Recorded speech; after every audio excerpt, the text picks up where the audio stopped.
This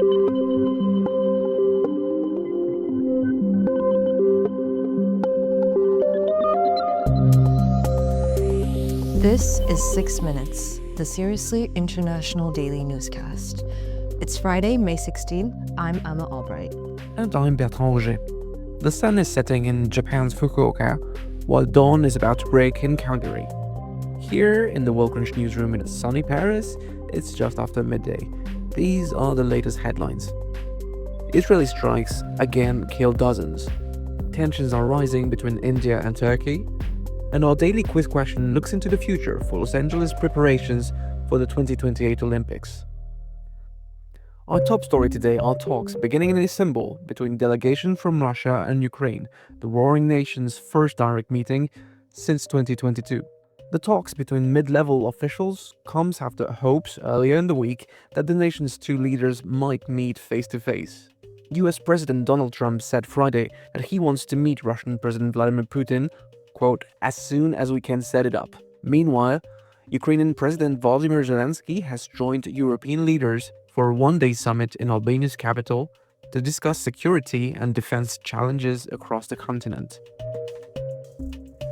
At least 64 people were killed by Israeli strikes in Gaza on Friday, as Palestinians in the north report that Israel has launched a large-scale ground, air and sea assault.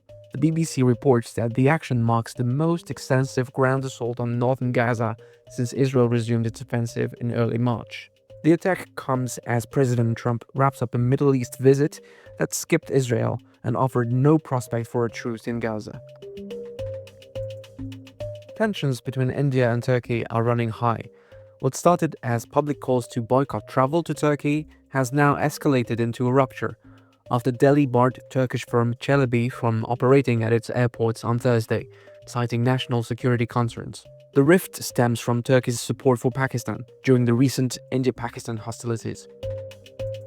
In Romania, the press is covering the presidential election runoff scheduled for Sunday. The contest is between far-right George Simion and liberal pro-EU Bucharest mayor Nicu Zordan. Recent polls show the race is close. The election follows the annulment of last year's poll over allegations of campaign fraud and Russian interference. Our More Than a Minute feature today takes us to Tokyo and Osaka, where secondhand shops specializing in luxury goods are multiplying, attracting many fashion enthusiasts looking for that rare gem. Emma, tell us how Japan has become a global hub for high-end vintage? As Coco Chanel said, fashion changes, style endures. And in Japan, style is making a bold statement. Iman Benotman reports for French daily Le Figaro that the country has registered a rise of the second-hand luxury market, with giants like LVMH recording annual growth of 20 to 30% in the archipelago for several years. Japan's secret may lie in its tradition of meticulously preserving objects, from watches to bags and clothing. There, each piece is perceived as an heirloom in its own right, worthy of respect and care. It's not simply a matter of maintenance, but a tribute to the history the object carries within it. In Japan, secondhand luxury is deeply rooted, long before this trend spread to the West. And more generally, the secondhand market is much more integrated in the country's customs, says May Berthelot, a lawyer specializing in digital and intellectual property law. Some leading Japanese secondhand stores are visited by tourists like shopping temples.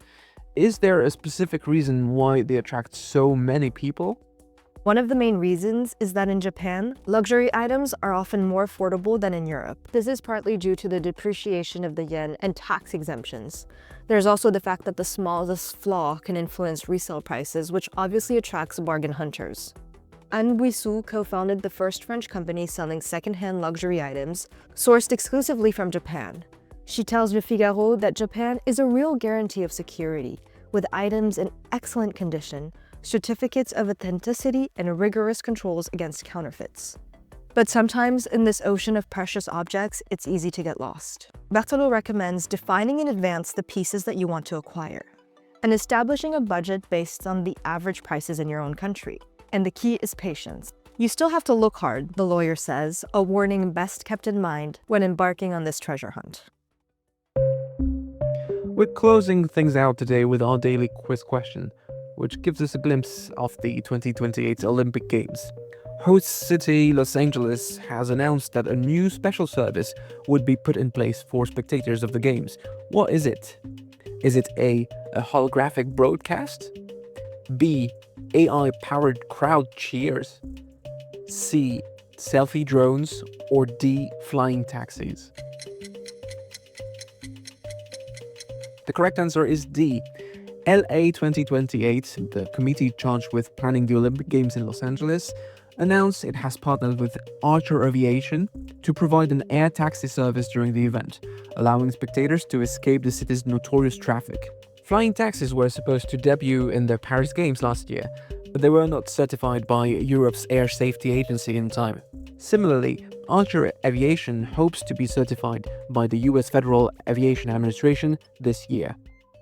That's the latest from around the world. If you like this podcast, we'd really appreciate it if you could help us out with a follow, share, and a 5-star rating on your preferred podcasting platform. For more of the best of the international press delivered exclusively in English, visit us at worldcrunch.com. We'll see you here on Monday. Bon weekend.